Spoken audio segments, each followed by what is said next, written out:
I won't be told when to start an episode. I will do this when I want to. All right? Yeah. It's Max jobs. Don't do countdowns. What Yeah. are we, fucking Apollo 13? I'm just counting you down to when I'm pressing the button. You can do whatever you want. Pat, this is to make this easier for you. Ed Harris? No, Ed Harris. I don't Ed Ed Harris is Harris. on the... Yeah, who are you? Who was that? Oh, crap. I haven't watched Apollo 13 in a while. Yeah, who are you? Tom Hanks's guy? Was it Ed Harris? I think Ed Harris is in the Mission Control, right? Was that Ed I don't Harris? think anyone's going to fight you on if Ed Harris... If you told me Ed Harris was in Apollo 13, I'd be like, oh, yeah, I think he played all the people. Wasn't Apollo 13 like Eddie Murphy movies? It's kind of like Nutty Professor, but with, he's doing all that, right? This is hot garbage. This sounds like shit. No one's going to buy that. Is it a hit? I don't know. Welcome to another episode of Is It a Hit? Where you, everyone at home, and everyone you know can help us and join us on this quest to make that next chart-topping hit, the next hit single. I'm your host, Max. I'm joined by my co-host, Pat. Yep. We don't really have any talent. Would you say that's right, Pat? I've never had talent, and I refuse. Here's the thing about me, Max. I refuse to get talent. Do you know what I'm saying? Like, I'm above learning things. I'm above trying. Do you see? Oh, I see. It's evident. Yeah. So I'm not talented, but again, I don't want to do much, but I kind of want it all. Yeah, I agree. But, there's inspiration can be found anywhere. And that's where Nasty Nathan Sharp comes in. He's just listening. He's the fly on the wall. He's just watching us talk. And then after a while, he throws it into a song. Isn't that right, Nate? Yeah, you guys are perspirating, so I can inspirate. Yeah, that's how that works. That's I think it's beautiful the other image. way around. I think it's the other way around. I think we're inspirating, so you can perspirate. Ooh, you right? like that? You like that sweaty music, do you? Do I? Big fan of those, Yeah. like the sweaty singers where they have their pocket square handkerchief in like a blazer, and they need to continually refold it and pat their forehead while belting out high notes. Yeah, and like kneeling down on the ground and really like gyrating more than they need to, like really milking it. Hell yeah, those guys are great Performers, really performing. Yeah. I like a good, we've talked about actors. We've talked about actors and actresses. We've talked about Star Trek: The Next Generation. I was just watching Murder, She Wrote yesterday. Angela Lansbury, that is an actress. She is going out there and she is acting. This isn't, it's not subtle. It's in your face. Hot. Well, I mean, this is fodder for the plebeians, right? Like the idea is like you gotta give it to people. You can't let them think for themselves. You got to show them everything. That's like what that type of acting is, right? Like it's like theater acting. You really have to show the entire audience how you feel. I like the idea that that the mantra of theater actors, like we have a what's the word? There's a stereotype of a theater goer as being somewhat better than a TV watcher, but a theater actor assumes that their audience is dumb as rocks. Yeah. For sure, absolutely. Like all the things from Shakespeare is like they talk about how like the people in the front row would like drool on the stage. Like nobody did that. That didn't happen. That's clearly hyperbole. Get out of here. They were all hammered on grog. Yeah, Mead. Yeah, that was the only because otherwise they'd have to be drinking like septic water. It was either be drunk your whole life or like die of sepsis. Yeah, just septic water or fermented septic water. Yeah, right. Those are your options. You're gonna get drunk. What a time to be alive. A short time. A short, terrible, frightening time. Now, Max, correct me if I'm wrong. You were in the middle of finishing up the lead-in. Oh, I think we're good. All I wanted to say was that in case this is anyone's first episode, I wanted to make sure people understood the format because format's important. Oh yeah. Don't forget, format's important. I want to do some housekeeping in terms of format before we get into the actual gibberish and the songy thing. But what Pat and I are going to do, we're going to inspire Nate, and then Nate's going to write a song about it. But the name of this episode is It a Hit? Because Pat and I will decide, is this song a hit? Is it a hit? Give it a thumbs up or thumbs down. Oh, and Cisco and Ebert, baby. Nate gets killed or he's celebrated as a champion every time, every episode. That's how it works. Yep, just like in Gladiator. Mm-hmm. Mm-hmm. Yeah. Pressing the thumb, as it were. Yes. Let's do a quick recap of last week. Last week was our inaugural annual ID4 episode. I think that's going to be something that we do pretty often. Okay, yeah. That one really struck a root with us, I think, because we talked about ID4 for a long time. And the song was about some throwaway line that one of Pat's friends had when he was a kid. So it wasn't even like a joke. It was just something someone said to me once. But isn't that feel good, Pat, that if you didn't have that dumb friend, we wouldn't have the song Mobar? It's true. If I didn't have that dumb friend, we wouldn't have that bad song. And you're right. Listen, people are already asking me to buy the rights for Mobar. We got Paramount. I got Paramount all up in my grill. You got Tussle crawling up your back. Exactly. They're crawling up. They're crawling up past the S pipe in my toilet, finding anything they need. Whoa, this is frightening. Is this is the finale to like Arachnophobia? I think. Sure. Don't even get me started on that movie. Oh boy, that was that. I haven't seen it. Okay. You've seen Silence of the Lambs, right? Sure have. The last 20 minutes of that movie are just like the last 20 minutes of Silence of the Lambs. Remember where she's in the basement and the guy's like following her? Yeah. But instead of a guy with night vision goggles, it's a spider. Sounds pretty scary. Yeah. It's, I mean, I think you can, like, I was always surprised that I was able to find that movie in the comedy section of the movie rental store, because that movie terrified me as a kid. Yeah, I noticed that too. Oh my God. I definitely had a question about that when I was young. There was some goofy parts where like John Goodman was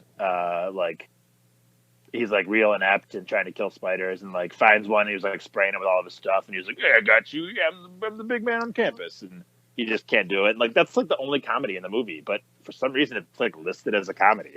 So weird. Yeah. You know what? So comedy and horror have a weird kind of like they're weird bedfellows. They are fucking always together too. Like there's a lot of really fucking campy comedy in really bad horror movies, and I don't know why that's a thing, but it really is. Like I swear, for every like bad horror movie I've seen, there's like 3 important parts where it's like the kill that they put all their money into that still looks like shit. You have the exorbitant amount of like nudity that's just like filler, where it's like we need to eat up 5 minutes. This will do it with female nudity. This will be fine. More showers. Yeah, right. Yeah, and then you have like the bad hokey jokes period section, and those like the nudity scene tend to go longer than they need to. And it's just like, yep, we got the joke a while ago. Let's move it on. Let's see some kids get murdered. And it's like, no, we're going to hang out for 10 minutes. Tell the same joke over and over again. Just hit it. Do you think that's because that's what the filmmakers thought was going to distract you and like get you at ease from the horror, like getting you into a sense of comfort with these like dumb jokes, and then suddenly, you're at ease, and then you're more surprised. Do you think that that's what they're trying to do? There is something to that. Yeah. There is something to what you're saying. But the thing is like making someone forget that they're in a horror movie is really hard to do. And there are times when like there's like light humor in certain things, like, and there's like Like, you know, it works. I think it works better with like relationship stuff where it's like you find out like two characters are actually like in love or something. And you're like, oh, that's kind of cute. That's nice. And that's like one of them immediately dies. You're like, oh, I cared about that person. Like that works better than like an extended like 10-minute bad joke. See, this is what I think happens, Max. I think when filmmakers get the opportunity to make like a bad movie, they don't start thinking as like this is going to be a B movie. Like they start and they don't know what they're doing and they run out of money and then things go go south, right? And then they have to like change their opinion on the movie. So like that's why you get like the super varied like tonals. Like the intro of the movie is super different from the middle and super different from the end because they kind of like run out of money and then they have to go like, well, let's just make it pure schlock. At some point they go from not trying to make it schlock to just embracing it because they know they have a fucking bomb on their hands. That's what I think happens. Okay. Yeah. Interesting. Have you ever seen, like, here's an example of that. Have you ever seen Sleepaway Camp? No, I watched a video on it though. I know of Sleepaway Camp. Yeah, that one is it's memorable for a very specific thing that happens at the end. Right. Yeah. We'll give it away for all of us because we're not going to watch this movie. Okay. Spoiler alert, people! Fuck off. Yeah. Max, what's the movie? I'll get to that later because I think it's more hilarious as a surprise. But there is a lot of really weird. So it's set up as like a general middle school to early high school camp that kids go to, and there's like an awkward girl, but there's also like several like counselors or cooks that are like super creepy. Like there's this one guy who's like talking about how like the girls are don't have any pubic hair and stuff, and it's so strange. That guy gets killed in like a really weird way. He like falls into like a boiling pot of water, which was really funny, like in the kitchen. Yeah. I don't know. So there's like a lot of dumb stuff in it, and it's definitely hokey, but there's like weird other like child molestation things in it too that I think hit a lot differently than they did back then. It was so strange. Yeah. But at the very end of the movie, the main character, who's also like the killer in the you like literally the last shot of the movie is like she's like she was having sex with someone, and like she gets up and she's just standing there screaming, and you pan down and she has a penis. Yeah, that's the twist. And there's no reaction to it afterwards except for it just ends. That, and I think the credits might have even rolled over the penis. That's great. That's so great. I've only seen it once. Kathleen saw it, I think, when she was maybe like 11 or 12, like just rented it thinking it was like a slasher movie. And right. Yeah, she's made me watch it. And it was she got a little more than she bargained for. Yeah. A little bit more, yeah. Yeah, that's good. Yeah. So that's one. But yeah, like I imagine all of the Friday the 13th are all kind of similar. I haven't seen them recently enough to remember the level of schlock, but I get what you're saying. It is weird, Pat. Yeah, that there's the horror because you can do that pretty cheap. There's the nudity because you can also do that pretty cheap, and then there's the weird comedy because you have to do that because you don't have any more money. Yeah. That's what it is. Yeah, dude. Huh. I think that's how it works. I never thought about that. It is always weird that, like, in 80s movies, there's always, like, weird, misplaced nudity, but that is just an ultra cheap way to get people to see your movie. Yeah. And I didn't think about it from, like, a economics perspective. I thought about it like, oh, that's, like, exploitative and people like that, but it's like, yeah, that's just cheap as shit. You can just, like, point at someone walking down Hollywood Boulevard and say, hey, you want to be in a picture? Yeah. Yeah, and back then it was just like, it's stock standard 80s slasher. There's going to be people dying, and there's going to be like a shower scene that doesn't work the way real life works. You know what I mean? It's like all these ultra hot babes are going to be like standing around in a shower, like having very open conversation in this like super open, well lit, shower room. I think just the well lit part is the least believable of it because there's sometimes you'll be at I remember like our high school locker room. There was a shower, but that place was pitch black at all times. No one wanted to see each other. Oh man! But for these movies, it's just so well lit. Yeah. Yeah. Yeah. Also, well lit, and then like the showers also work. That was the thing about our school showers. Is like not only was it like grimy and like okay, the atmosphere of our school showers when I was in high school reminded me, and I'm not joking, they reminded me of like in Return of the Jedi when like the captives of Jabba the Hutt are taken to like the lower levels and like they're just like walking from door to door and you can tell there's a million rooms but you never like get in there. It's like dark and kind of red and like dingy and gross. Like that's the atmosphere. Imagine that as a fucking shower. And that's where we showered as a team. And the other thing is half the faucets don't work, right? So like you would form lines waiting for someone to get out of like there's 3 showers and there's only one that would be functioning, and you'd be waiting in line to get that one. Or you could try to take a super long shower with one that sucked, the one that just dribbled on you, man, dude. Yeah, I'm not taking the dribbler. Yeah. Fuck that.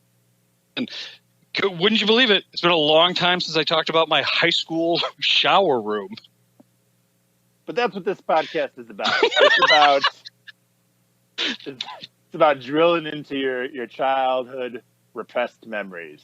Huh? Oh yeah. Yeah. Oh, there's been some good ones on here. That secret Eminem album. Oh man, that took me back when you talked about that. That was a flashback to putting the covers over my head to listen to an Eminem album. Like that was going to help people not hear it from the outside world. Oh yeah. Nate, what was your school shower scene like? Well, what I was thinking more general. I think the reason why school showers, like, you might have a lot of issues with the shower heads, with the faucets, with the this and that, because no one's gonna like admit what teenager is gonna be like, listen, I was soaping up my nude body and I realized that the pressure wasn't quite enough to wash all the grime off of my taint. No one's gonna bring that up. These are, everyone's shy. They're like, no, there is no grime on my taint. Like they don't even know how to wash between their butt cheeks yet. Like no, dude, you're still learning hygiene. They don't understand. No, they won't say a thing. They won't say a word, dude. So the custodians are just playing a big joke on these. Yeah. Got it. Okay. No one notices. No one notices because no one's going to turn them on. Absolutely, we noticed. But here's the difference. Did you bring it up? Huh? No, here's why. Here's why we didn't bring it up. Because that entire school that I went to, the entire high school, it was like just like a living hellscape if you had to take a shower or take a shit. Like there were no stall doors in the entire fucking building for sit-down toilets for males. All the stall doors were just removed. So if you were taking a shit, someone would just walk into the bathroom and then you would make eye contact with them, dude. It was a fucking nightmare. Like we had toilets directly coming into the locker room. So every locker room, if you had to enter it or leave it. So if you're a freshman, if you're a sophomore, or you're in the varsity, each one of those locker rooms has a toilet that you pass by to enter it. And every one of those toilets is just sitting out in the open, stallless. So you just pass a door and then you just see a person in the middle of that room taking a shit, just standing there pretending like they it's not a big deal. And you just prayed you didn't have to shit before practice. Keyword, Pat. Pretending it's not a big deal. That is the crux of it. That's the key. Dude, because you will assume no teenager will ever stick up for themselves under any circumstances and anything that has to do with their own bodily functions because they experience a deep shame.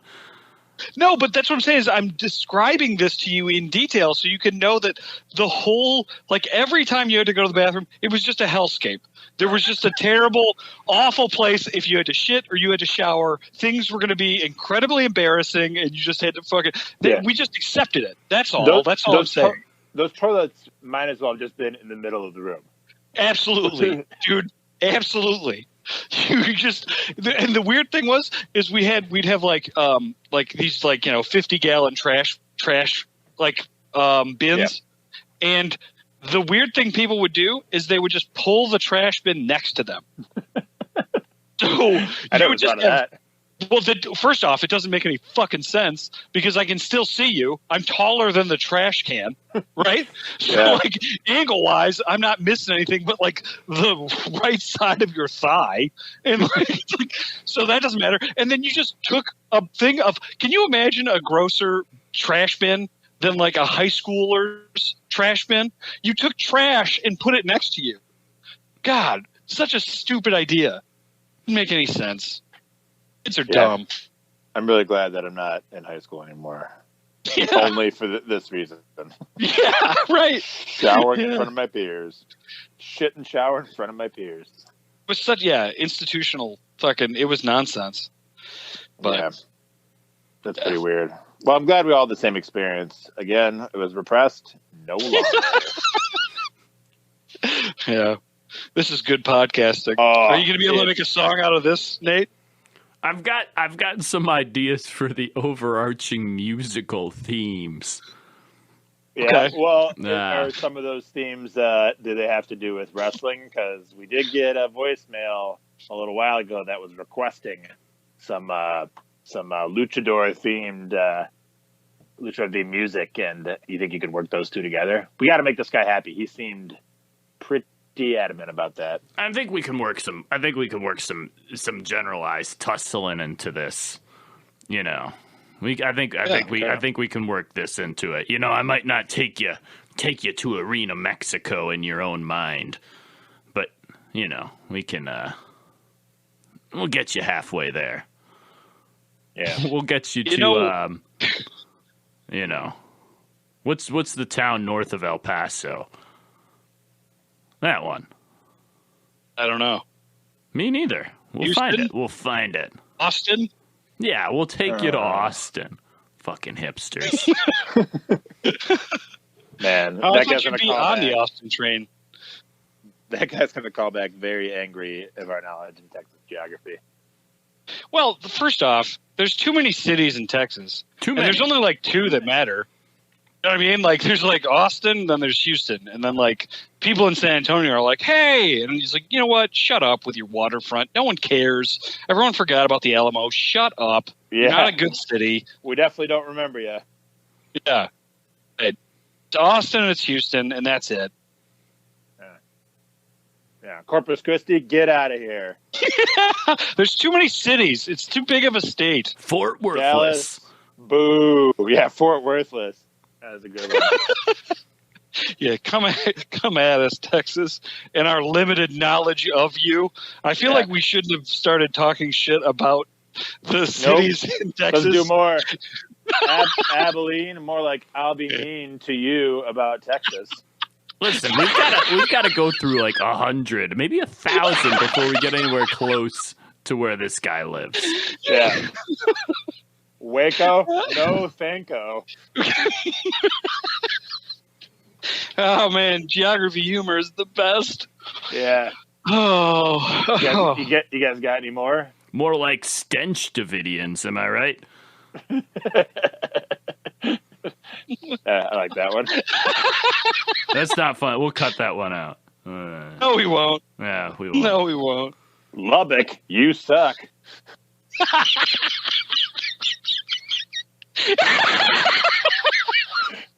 Oh man, I was ready for something, and you got me. You got me with that one. I was ready for a joke. Oh, that was great. Oh. Okay. All right. Yeah.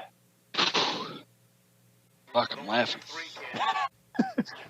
Well, I think I'm all out of Texas city names. We can go to other states if you guys want.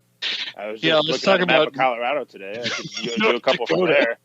there. Oh, do that. No. I think the geography humor is not really our cup of tea. Well, it's but because I'm bad at it. yeah, you're bad at geography. Yeah, super bad at it. I fucking love geography. I love geography. You were able to.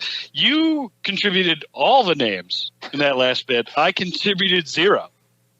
Yeah, I know a lot of big cities, and then there's like I started thinking of the college cities. And I couldn't think of one for College Station. That one was kind of, couldn't really think of anyone there. I like Fort Worth list. That was good. That was great. Nate, how do you feel about content for a song, though? You think we should keep naming cities? You think we should go elsewhere? Or what do you Let's think? go elsewhere. Let's go elsewhere. We're not we're not getting the hot content we need from geography. Mostly because most of these town names don't really rhyme with much. You're gonna do like we didn't start the fire, which is geography stuff. Yeah, that works. People love hearing the name of their city. That's the thing. You know what nobody does? They never call out the small cities. Like you never hear like somebody like reference Toledo. It's like this one's for Toledo, or like nobody's Shaker like Heights. Yeah, nobody's like Peoria. I hear you. You never hear these New Rochelle, New York. Yeah, Grand Rapids. I'm looking at you. Like big cities that don't have they're not that big. Boise, make some noisy. Nah, people know Boise though. Yeah, I just wanted to say make some noisy. That's pretty good. Yeah, and it's dumb that nobody's done it yet. Yeah. So yeah, Nate, you could do a bunch of. Nate, you could do a bunch of the smaller big towns, right? Like the step below the well-known towns. You could do that. Fort Myers. Yeah, right. Yeah, how's that feel? I think we'll definitely include we'll include a shout out to that. That's a good one. It's like Kiss. Here's the deal. I think the members of Kiss must have where are they all from? Where's Gene Simmons from? Are they from Detroit Rock City? You mean or is one of them from Richard Simmons? Yeah, Richard Simmons. Isn't he from I don't know, Muskegon or something? Are Kiss from Michigan? No way. Is he? Battle Creek, Rock City. Yeah, same Battle Creek is a good one. I just looked up where is Kiss from, Max had the most lukewarm reaction to Battle Creek, so maybe we won't do that one. Yeah, New York's pretty big. Well, okay, we could go a little bit further in something else. Pat and I were discussing some stuff off air that I think was pretty interesting, right, Pat? Yeah, what were we talking about? Oh, I thought you remembered. No, I remember. I wrote it down. I know what we're going to talk about. Pat was a little concerned that there were some things in this world that he just didn't understand the popularity of. That's right. Yeah. It's great. Yeah. What were some of those things, Pat? Because you were pretty adamant. Like you were just like, I don't get it. Get off my lawn. Yeah. Well, there's certain things where it's like I understand why they're popular, but they're just not my thing, right? Like people are getting real into the Snyder Cut. Okay, I get that they're happy. I understand why, but it's not my thing, right? I'm not into it, right? And I feel the same way about the sport of baseball, right? Like I get why it's popular. I understand it. It's not my cup of tea. I don't understand. It's not for me, right? But I get why people would like it. But then there's things where I just don't understand their popularity at all. That's where we want to talk about. It's like things where it's like, how is this popular among people? Baseball for me, though, I like baseball. Some of it's a connection to like older generations, but a big part of it for me is numbers.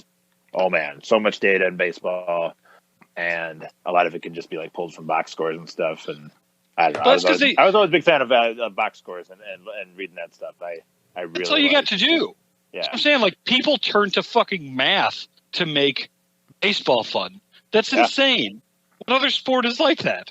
Other people are just like, do you remember when they scored that touchdown? Like, yes, I enjoyed that touchdown.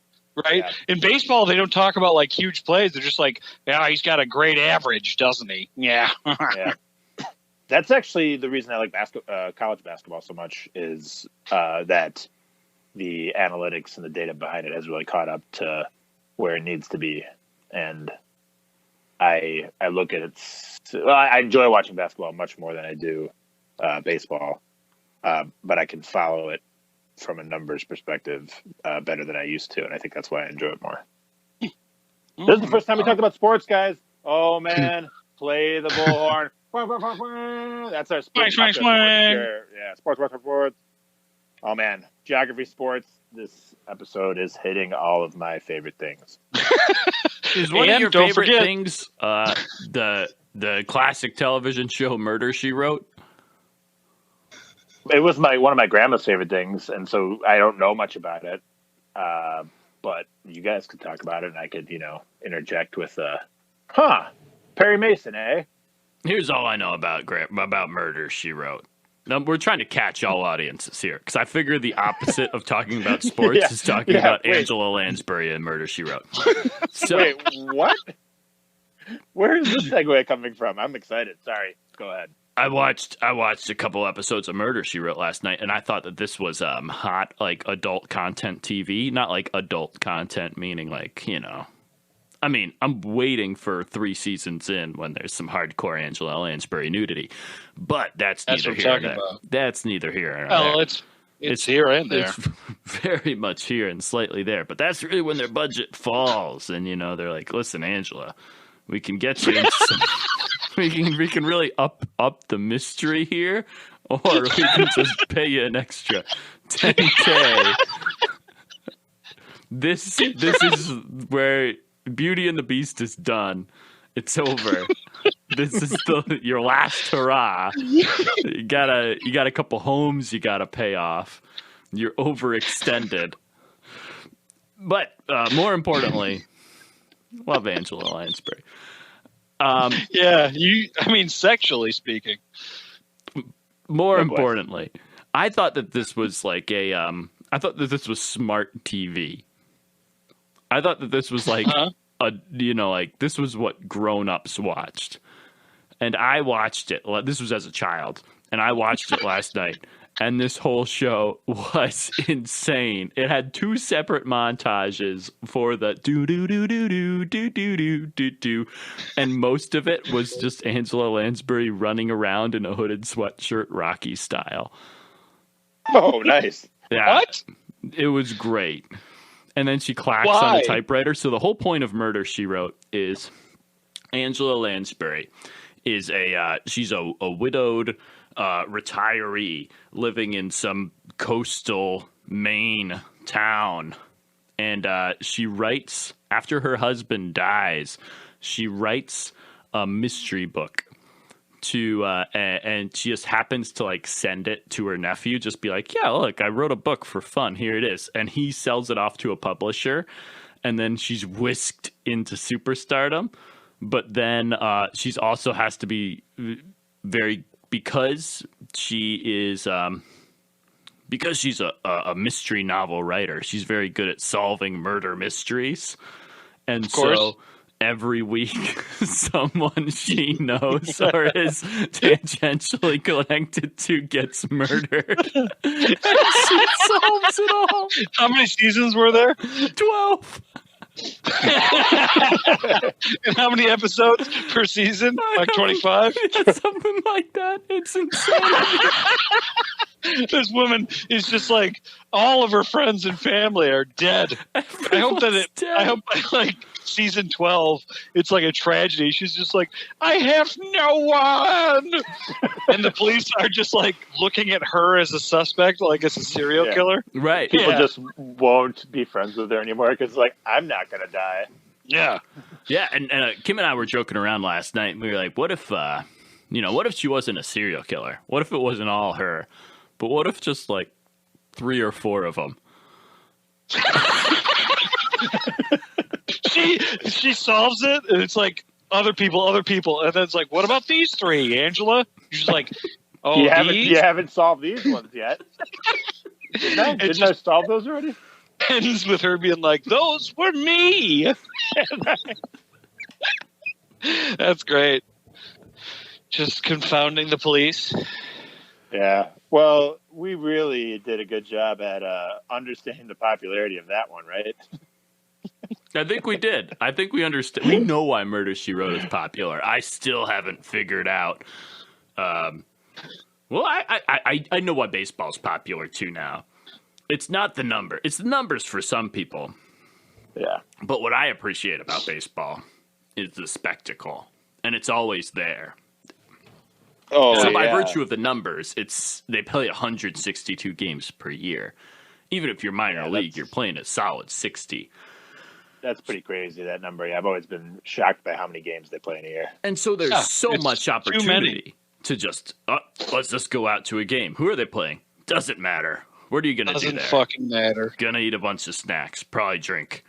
Or drink a bunch of booze. Maybe snacks. You know, you flip it either way depending on how you feel. You catch a lot of sun, you know? Maybe you vomit in the stands. Right in the nosebleed section. Go home. You get sunburn on half your face. Yeah. Yeah. Yeah. That's the other thing. Baseball is like fucking, it's a whole day affair. It's not like, 1 or 2 hours. It's like you are gone the entire day for baseball. My God. It's just too long. 9 innings is too long. Yeah. It's like 18 holes. Make it like 5 innings. Yeah. Yeah. I would enjoy that. Easy. Yeah. Well, I also don't like the sport, so I'm not the right guy to put in there. Yeah. Pat, how would you change baseball to make it more interesting? Oh, yeah. I would make it so that the two bats.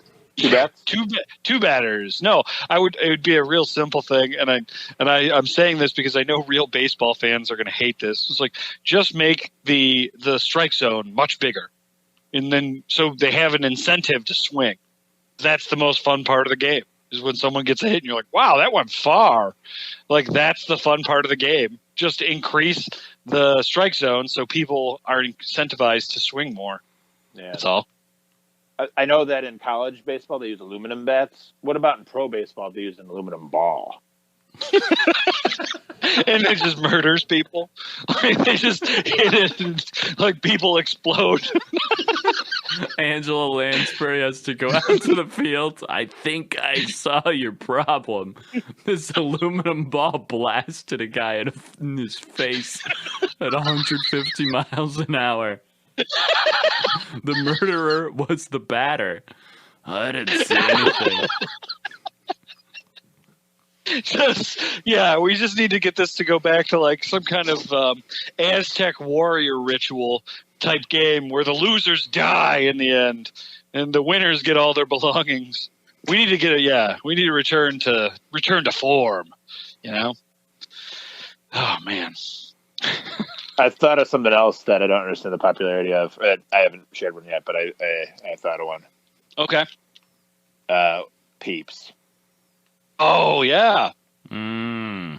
Yeah, Peeps is mostly in the sense of like I've seen news clips of like, oh, there's a new Peeps beer coming out, or there's a new Peeps flavored bun at McDonald's or something. And it's just like Peeps flavored shit everywhere. I understand it from like I know like bacon sometimes does that, where it's like everything's bacon. And it's like, a friend of ours gave us bacon gum one time. It was awful. And it's just, I get that one because bacon, I think, has an inherent, like, bacon itself people really like, and I like bacon, and I think it's just, it's like a very American thing, but Peeps is one, like, I just can't, I don't know, I don't like Peeps to begin with, but even if I did, I don't get how people could make, like, a Peep flavored, like, drink. Or, like, right. Also, they're not flavored. Like, they're sweet, and that's it. Like, yes. Every year, and yellow. Sweet and yellow. Yeah, it's like every year. Also, Peeps comes out with like, we have a brand new flavor, root beer Peeps, just in time for Easter. And then you just taste it, and it's like, oh, this is just a brown Peep. Like, they don't even change the flavor. It's just insane. It's just like ultra sweet, the worst kind of marshmallow. The weird, I'm a shitbag, so every year I give them a chance. I'm like, I'll give you a chance, Peep. You know, obviously I don't buy them, but like if they're there, I can't control myself, so I'll just try it, and then I'll be like, oh, I still hate these, but I do that every year. Like they just change the colors. Like these are red Peeps, and you're like, oh, what are these, cinnamon? No, I don't think they are. Nope. Yeah, I think it's red. They're a duck flavored Peep again. Yeah, man. Fuck. I read one time about a woman who her hobby was collecting packages of Peeps, but not like rare ones or anything. It was just she would go to her store once every day or week, and she would buy a sleeve of Peeps, take it back to her house, write the date on it, and just leave it there.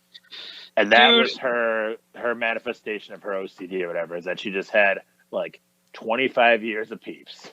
What the fuck, man? Yeah, this was an old, like a, probably retired woman, 62 years old maybe when I saw this. This was a long time ago. Did she live in a cove in Maine? I don't remember where she lived. Did she solve murders? Man, dude,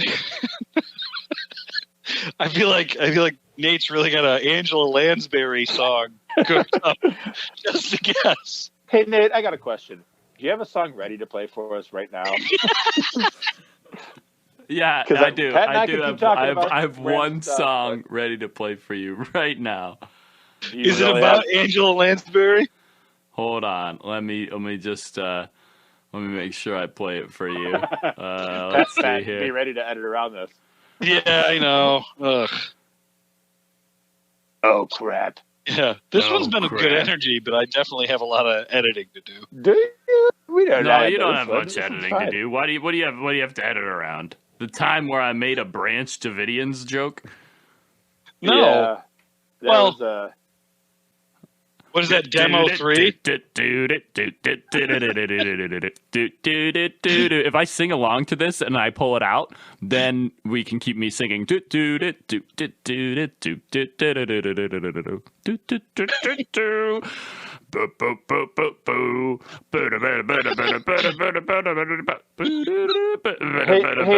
why can't our theme song be this good? Do-do. You're a talented guy, man. We need a better theme song.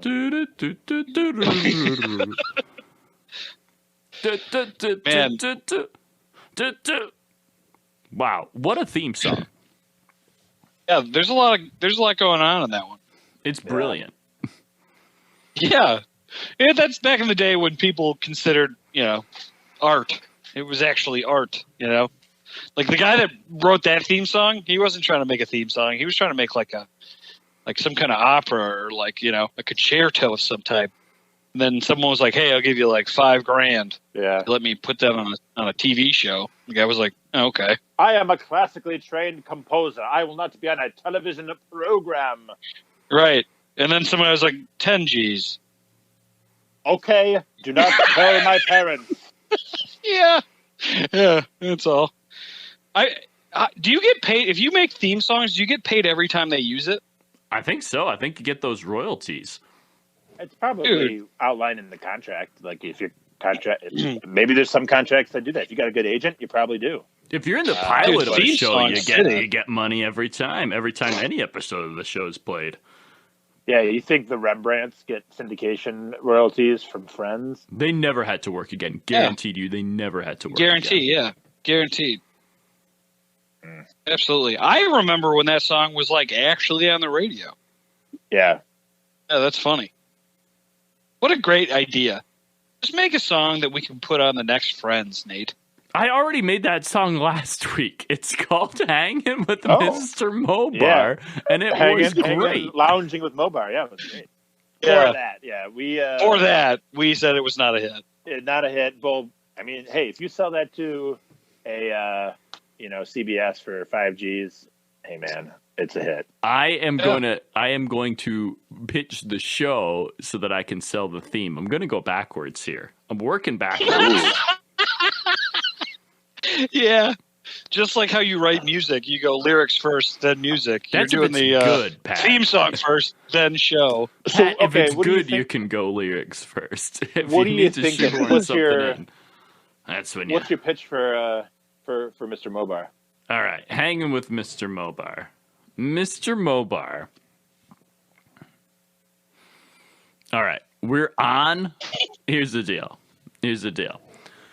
This show takes place on the planet. It's in Planet of the Apes. And Mr. Pass. Mobar is a dog-human hybrid. Okay, as you're giving me this pitch meeting, I'm one of the executives. I just open my drawer. Keep going. Mr. Mobar is a dog-human hybrid who is their butler. Okay. Yeah, I'm shuffling around. You can hear something heavy and metal. I'm pulling out something heavy and metal. Have you ever seen the show The Is it a Nanny? baseball? All right, you got to get the 2-line vote. This is the elevator pitch version. All right, this is The Nanny meets Planet of the Apes. Here's the whirl meets of Lassie. a revolver. Oh God, Pat.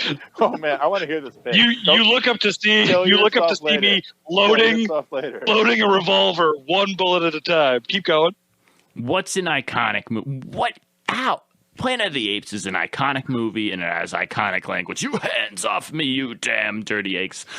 Lassie is an iconic character kept in syndication potential by wholesome family TV networks everywhere. But we're dying for more of it because it's too old. It's too old. It needs to be reinvented, reimagined.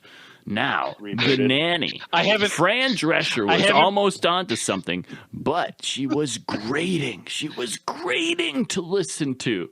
So, here's what I propose. Antonio Banderas. Click into the body of the of the gun, and I spin it. I spin the barrels. Antonio Banderas plays Mr. Mobar, a dog butler on the Planet of the Apes. With my thumb, I pull back the hammer till you can hear the click. Wait, did you say Antonio Banderas? I have been in talks with Antonio Banderas. If you just green light hanging with Mr. Mobar, we can do this. We can get the desperado in on this movie. We lock eyes down the barrel of my gun as I'm pointing it at you. Antonio Spy Kids Banderas. Was he in Spy Kids? I'm assuming he was. Robert Rodriguez did that one, right? Yeah, I'm pretty sure he was in Spy Kids. I holster the gun, and then I go, continue. Once upon a time on the Planet of the Apes. Listen, if we get Antonio Banderas in here, he was on set with Enrique Iglesias. We can get Enrique Iglesias coming on for guest features. Yes. That's how show business works. Yes. It's networking. So if you get me and you pick up Hanging with Mr. Mobar, not only do you get this fantastic theme, what you get is Antonio Banderas and one guest starring episode with the actual son of Julio, Enrique Iglesias. Sex man. He's a true sex man. And you mentioned Fran Drescher. Where do we put her? Executive producer. Oh, okay. Yeah, we're gonna be lifting so much from The Nanny that legally we can't give her anything less. Well, if she's the executive producer, this is what exists in the same universe because he's a butler. So it's the same. It's the Nannyverse. Yeah, it's the Nannyverse. It's the Belvedere verse. It's all the Jeffrey verse. It's the same verse. Jeffrey from Fresh Prince is in there. Yeah. Okay, and this is all on the Planet of the Apes. It's all on the Planet of the Apes. Listen. And the dog can talk. The dog can talk. Of course the dog can talk. He's a butler. He's the star. He's Antonio Banderas. I'm going to stop you right there. Mr. Sharp, I'm going to stop you right there. You had me at half man, half dog butler. We're going to green light you. Give this man $1 million. 3-season commitment. 25 episodes a season. You're hired. If you make it 34 episodes a season, we'll get this bad boy into syndication. How does that sound for you? Oh, yeah, the math checks out deal. I shoot my gun into the air 3 times. Yeehaw! And that is how you include a Western reference into this. There you go, our friends in Texas. There you guys go. Oh, well, okay. I think that we got ourselves a hit TV show. Got ourselves probably a hit song. So, now that we've talked it's going to go at length about the TV show for Hanging with Mr. Mobar, are you going to be able to make a different song? Yeah, listen, for Hanging with Mr. Cooper, they used a different theme song pretty much every season. So I don't see. No, they didn't. I believe they had a theme song that went Cooper, Cooper, and then they had a theme song where they just used the song, I'm a soul man. And so... Yeah, I forgot. Oh, keep going. It'll be like a Drew Carey thing. It just keep on changing it. Unrecognizable. It'll be like a joke that no one gets and no one finds particularly funny. It'll end with him screaming, Ohio! Ohio! Ohio! All right. Well, Nate, you think you got what you need? I got what I need. Okay. I'm ecstatic to see what on earth this episode's going to produce. So let's take a break, and we'll hear what Nate has for us after this.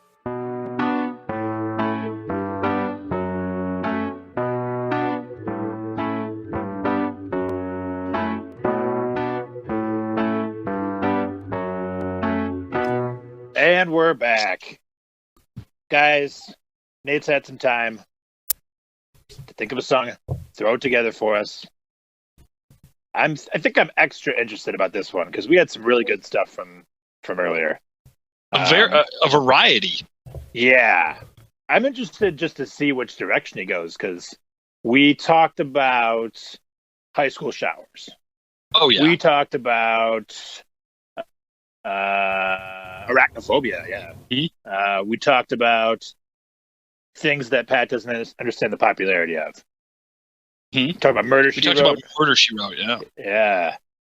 And Nate gave us a pretty out there pitch for Hanging with Mr. Mobar that was set in the Planet of the Apes. With Antonio Banderas as a half dog, half man butler. Yeah, I mean, that song, it sounds like a winner. Will it translate to a song? Who knows? But the show would absolutely be a winner, and we'd be able to use that, Hanging with Mobar as a theme. But, is he going to come out with a song that, is the sequel to Hanging with Mr. Mobar? No, who knows? Probably not. I'm guessing no. All right, I think it's going to be a Murder She Wrote, Hanging with Mr. Mobar mashup, like the crossover episode. I think we're going to get lip service references to things we said, and it's mostly going to be about Murder She Wrote. You know what, Pat? I think you hit the nail on the head. Well, we'll see. We'll see if you hit the nail on the head. Will it sound like Devo, or will it sound like Randy Newman? There's the question. He's been, not he, Randy Newman, but he, Nasty Nathan Sharp, has been branching out his styles a little bit lately. So I appreciate that. Yeah, we'll see. We might see a new style, maybe a luchador style, Murder She Wrote song with lip service. We all know how luchadors make music, right? Yeah, we'll see how those masked, high flying wrestlers, grunt and growl and make songs. I'd be interested in that. I'd love that. Mm-hmm. All right. Nate, what do you got for us? Well, I have a song, and you just made. Listen. Here's how I do it. I did just shoehorn in a couple references in while you were talking and reminded me of things. But more importantly, you made me think about the fact that I have to change things up. So I had written this on the yeah, we'll change things up at least for a second. We'll see how it goes. I'm very confused at how this is all going to work, but we'll see. We'll see. Listeners, you're getting a glimpse behind the curtain here. This is how all songs are written. They're all written meticulously over the course of a couple days, but then as people are about to perform, they usually just change them. It's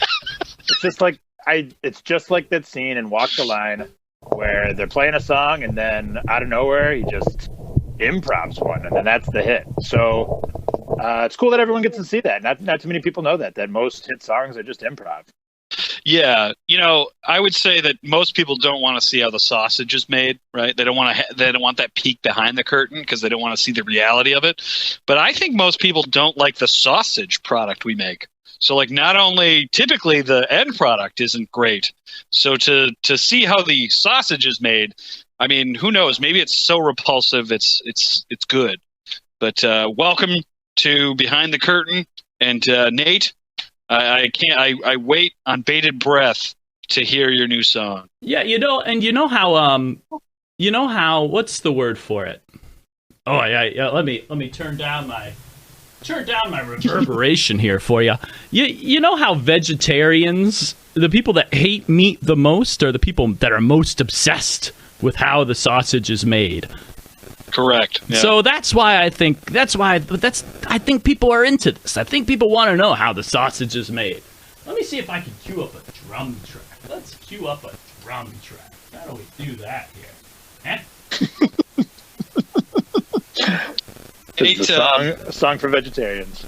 Yeah. Today when I woke up, looked in the mirror, and realized that it was track. not the world's sexiest talker. It was in fact my own reflection. I said, Wes Dawson, this is going to be a beautiful day. But then I remembered my old tag team partner, Nasty Nathan Sharp, falling asleep at the wheel. Because here's the thing. If I've said it once, I've said it at least twice. I need a song from you combining my favorite television series, Murder, She Wrote, and pro wrestling. Yet here I am with Diddly Squat. And not the good kind of squats that build them quads, just Diddly Squat. Nah, crap. That's not a drum track at all. We'll have to go without drums. Oh, no. Well, whatever that was, I guess it doesn't matter, and it's not important, and it doesn't need introduction or explanation. Why don't you just tell us the name of this song? This song is called, let's find a line. This song is called Primetime on a Sunday Night.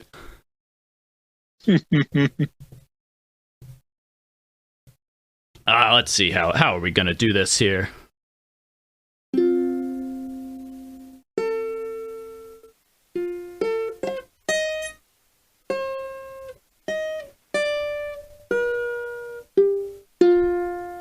Yeah, that's real Murder, She Wrote, isn't it? Very nice. Very nice.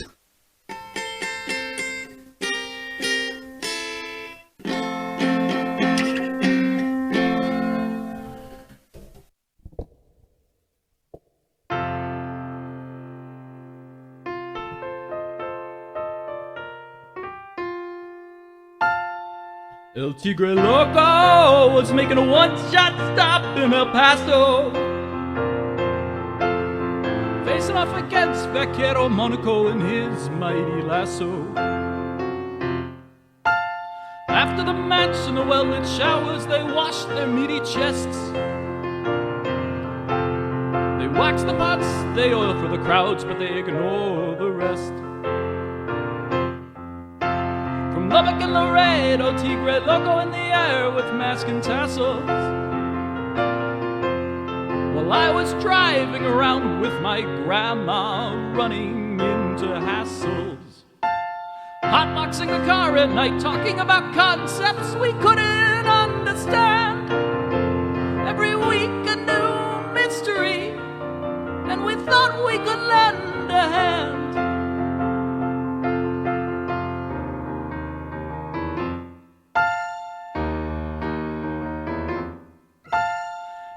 In Texarkana, Tigre Loco found Vaquero Monaco face down in the pool.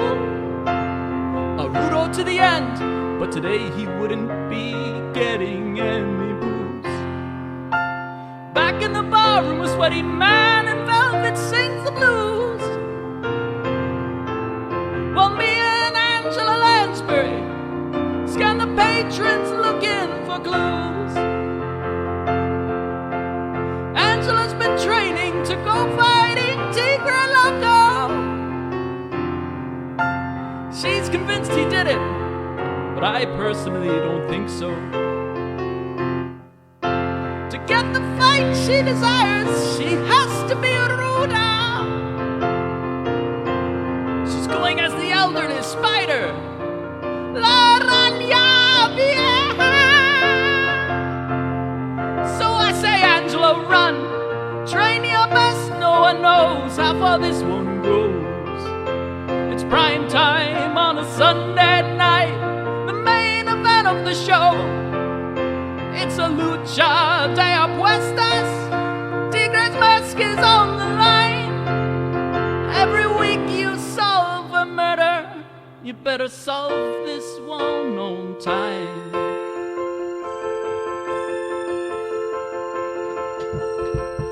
It's 2 out of 3 falls. The score is now 1-1. Angela's hands all over Tigre looking for a gun. It's a bloodbath. The fans are screaming. There's nowhere to hide. And Angela nails Tigre with a flying blood shot to the outside. Now, Angela, run. Fight your best. No one knows how far this one goes. It's prime time on a Sunday night, the main event of the show. It's a lucha de apuestas, Tigre's freedom's on the line. Every week you solve a murder, you better solve this one on time. Just as Angela lands on Tigre under his trunks, she notices a tattoo. A vital piece of information, a critical clue. It's not Tigre she was looking for, it was the butler all along. She won the match, but not the case, and the rest is for another song. So Angela, run, train your best, no one knows how far this one goes. It's prime time on a Sunday night, the main event of the show. It's a lucha de apuestas, Tigre's mask is on the line. Every week you solve a murder, you better solve this one on time. That's right, Angela, run, train your best, no one knows how far this one goes. It's prime time on a Sunday night, the main event of the show. It's a lucha de apuestas, Tigre's mask is on the line. Every week you solve a murder, you better solve this one on time.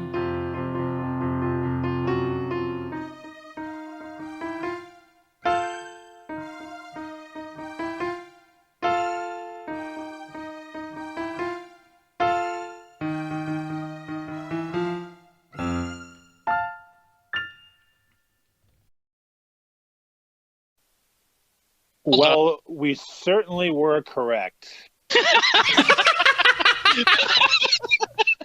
I've never been more proud of myself. I think I nailed that. You know where we weren't right is the style of the song. So I didn't, I wouldn't say that was Randy Newman-esque at all. The way you were belting lyrics, yeah. No, I would say that's a little departure from you. You really haven't got after it like that in a while. I kind of liked it. I think the last time you really kind of sang like that, it's in a much worse version or much worse type of belting was for like Death Race. Yeah. It's like you had a little heart, and you could tell you actually there was like a sense of urgency and a sense of like, I don't know, longing in that I really I liked. Wasn't pure you know, steam, like you weren't just ruining yourself. Like you cared about this song a little bit, and I liked that. I think that was good. Well, this combined his two favorite things. Yeah, right. And wrestling. Yeah. Yeah. I was doing a little thinking, and in terms of like if we did a Venn diagram with all the people on Earth, and you had people who love wrestling, you have people who love Murder, She Wrote, I'm pretty sure the only person in that overlap is Nasty Nathan Sharp. Well, How does it feel? It sounds like his Paradise Boys partner is also a fan of those two things. Is that right, Nate? Wes Dawson is hot into Murder, She Wrote. Yeah. We host a book club where we write write fantasy episodes of Murder, She Wrote, and you know we go over them with each other. Oh, what's that called? It's called Monday Evenings in a dimly lit restroom with Nathan Sharp and Wes Dawson. Yeah, I don't think you know what a book club is. Typically, they're not the ones doing the writing. Typically, they read books, and they just kind of get hammered. Yeah, it's more of an author club. Yeah, we're in an author club. You're doing something completely different. Hanging out in a bathroom, writing Murder, She Wrote fan fiction with your tag team partner. I'm assuming you guys are both very shiny. Oh yeah, it's in a restroom. The elements of shine, it's where they come from, you know. Given the setting, you're probably very shiny. But I would have to say that the Venn diagram, even if it's just two people, this is a very specific song for just two people. Well, but that's not necessarily true, because if you're getting in a lot of elements that people like, they may latch onto that one element. So that's why crossovers are so popular. That's true. Okay, maybe. Well, I haven't made my decision yet. I think you guys know where I'm leaning, but yeah, let's talk about this a little bit more. What were some things you liked about that, Max? Well, he did it, as we said before, he did a tremendous job at the lip service. Didn't talk about Peeps at all, but no. You can only ask for so much. Caught a lot of Texas cities, and that was nice. Texarkana, I didn't talk about that one before, but that is one. You got the geography, the small towns. Yeah, I liked that.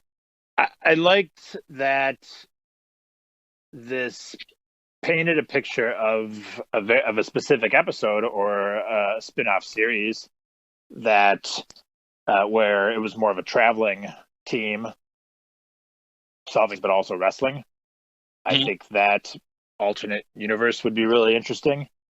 I liked that it was the Butler all along, so it's part of the Butler verse. Yep. Yeah, I really liked that it kind of it played like an episode also, because there was it seemed like there were two parallel storylines going on about the murders, boss, the wrestling, but then they met at the end. That was really nice. It was almost like an episode. I like that you shoehorned in there about the showers. That was more lip service. That was nice. Yeah, that is good. I don't want to discourage you from the lip service. I think that it's fun to be listening to this and looking over my notes and saying like, oh yeah, like I really enjoy that part. The Where's Waldo aspect of your songs, trying to figure out where did that come from, right? So like a new listener might be like, why did he make this? Why did he say Lubbock? Right? I like that. And that's the point of this whole thing too, is that we're talking and the song should be about what we're talking about. And I think that you're getting better at that. And that's good. And then you're making it palatable for the masses. That's the goal here. So I think we're all getting better at that. That's awesome. Yeah, absolutely. So Talk to me about the style of music, Nate. The way you sang. Who were you trying to, who were you trying to sound like? The way you sang that, because I actually think it worked. I have no idea. Okay. Yeah, it just had to be high pitched. It had to be shouty. I don't know. You got to be. No, like, I legit think it worked there. That thing. It's I think it had this song, and you have to like really strain your ear for this, but I think this song had shades of Conquest by the White Stripes. The little, I don't think mariachi is the right thing, but there's a progression in Mexican music where they do that, like that half step up. Yeah, you know what I'm talking the about? Phrygian mode thing. Yeah, and you did that, and I noticed that, and it wasn't too over the top. It was there if you were listening, and I thought that was pretty good. I actually liked that, and it wasn't too much. It was just there if you were listening. I think you did yourself a disservice playing it on the piano. I think this is definitely like a guitar song, like an acoustic guitar strumming song. Bum ba dun dun dun dun dun dun, that kind of stuff, right? And you could hear. It very well may end up that way in the final version of the podcast. Yeah, right. Yeah. So for the listeners, it was played on the piano. There weren't any other instruments in there, were there, Nate? At the beginning, I was playing this little guitar ukulele thing, but then I put it down. I was trying to start playing the Murder She Wrote tune. I was very worried because it seemed out of tune, and I was like, it's very out of tune. Yeah, boy. Yeah. Okay, but I liked that little flair. I could hear the rhythms you were playing on the piano were those that dun dun dun dun dun. You were trying to do that, weren't you? Yeah, I had to shoehorn that in. Yeah, you were trying. It just I don't think it necessarily translates on the piano. It's piano when you're hitting all those different notes and they're ringing. It just doesn't. I don't know. Doesn't translate as well. So I don't know. That's unfortunate because I think we're not getting the best version of this song. Would you agree with that, Nate? Well, I mean, yeah, absolutely. But in the future, we could always revisit a final version and just, if we do when we do post the episode and then we actually get to hear the final one, we could always revisit it. Yeah, that's the whole point of this this experiment. It's to find the hits, and then we're gonna piss all over them, shine them up real nice, and put them out to the masses. Well, I don't think it's a hit. I had a lot of fun, and if you keep making music like this, I really enjoy it. I think that's a fun song, and I appreciate the swing. You took a good swing, and sometimes you come in to the arena, and you gotta take one on the chin like a jobber. You gotta kind of lose the match, right, to the big name. I don't know who the big name is here, but I think this was a competent song. It's clear how talented you are. It wasn't for me, and I think that hopefully we could hear a version of it in the future. But for me, that's not a hit. Yeah, I agree about the hit. I do think this plays a little bit more. I think it plays well against some imagery, whether it be a music video or an actual episode of Murder She Wrote or Murder She Wrote Nights. Yeah, this is Murder She Wrote Nights. Yeah, so the ultimate version of this show where they're solving a mystery but under the cover of night, and Angela Lansbury puts on the mask and just goes and kicks some ass. Yeah, that's it. First off, that is a fantastic concept. That's funny as hell. I love that. Really do. So makes the stunt work a lot easier. Just imagine her getting suplexed to death. Someone else we know. Just some extraordinarily tough 80-year-old woman. Not a. The senior. It's like, no, we got to get the wrinkles right for this stunt woman. Search every retired stunt woman that we can find. Find whoever has the least back problems. Is there anything that we glossed over that you'd like to draw attention to, Nate? We don't do this enough. We need to ask you, like, what was something that you really took a lot of pride in? Something that we didn't bring up that you liked? Let's see here. Let me pull up these lyrics in. So I shoehorned in a shower scene. The shower scene wasn't in the middle. I was trying to get it in the middle, but it worked better. It worked better. Yeah. Shower scenes are cheap, and it's easier to do than stunt work. So, get that 80-year-old woman nude. No, you do that real cheap. She's gonna pay us. All right. No, you caught it pretty much. I was pretty much thinking of the Angela Lansbury version of the movie Naked Gun, where he's searching for he's Leslie Nielsen's the umpire at the Angels game, and he has to find who has the gun. So he's rubbing everyone down. Yeah, great movie. So everything Angela Lansbury's doing in this match, where they're bleeding all over the place and they're fighting and fans are going crazy, it's just to find the weapon on Tigre, That's pretty good. That's great. Yeah, I love that scene. We could talk about that scene for a while. Oh, it got a great Randy Newman montage too. Yeah. Hello. And there's also, hey, it's Enrico Palazzo.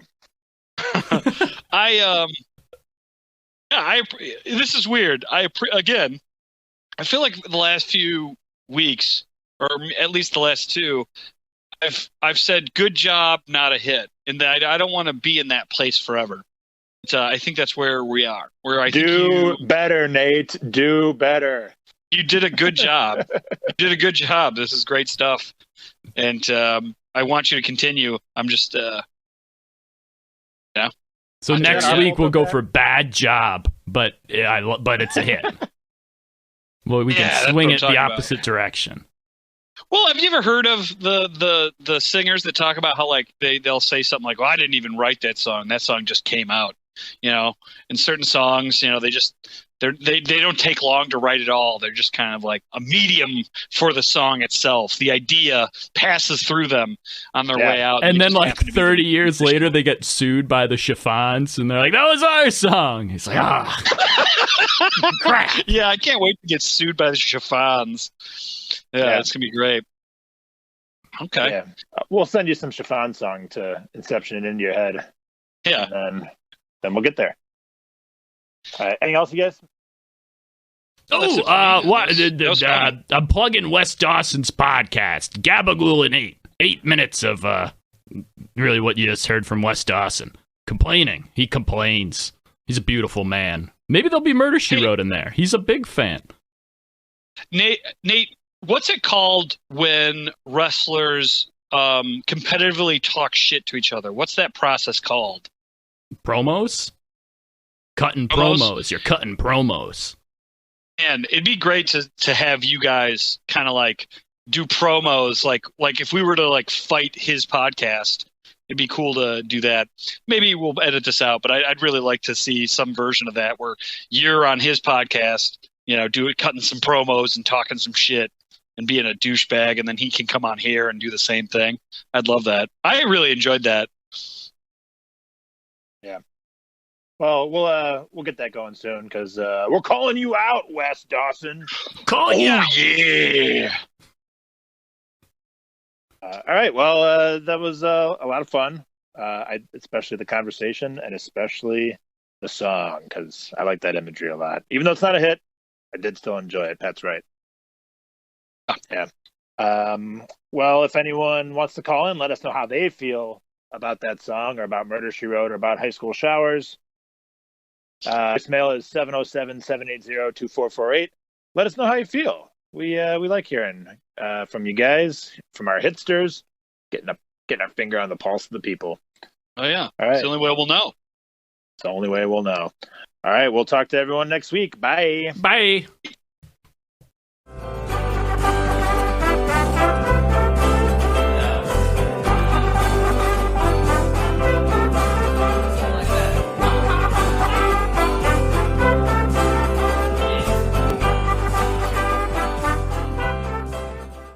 Hang on, don't leave yet. We have some voicemails. Wait, some or one? One. There's one. One Okay. voicemail. Pff, sad. So I overestimated how popular we were.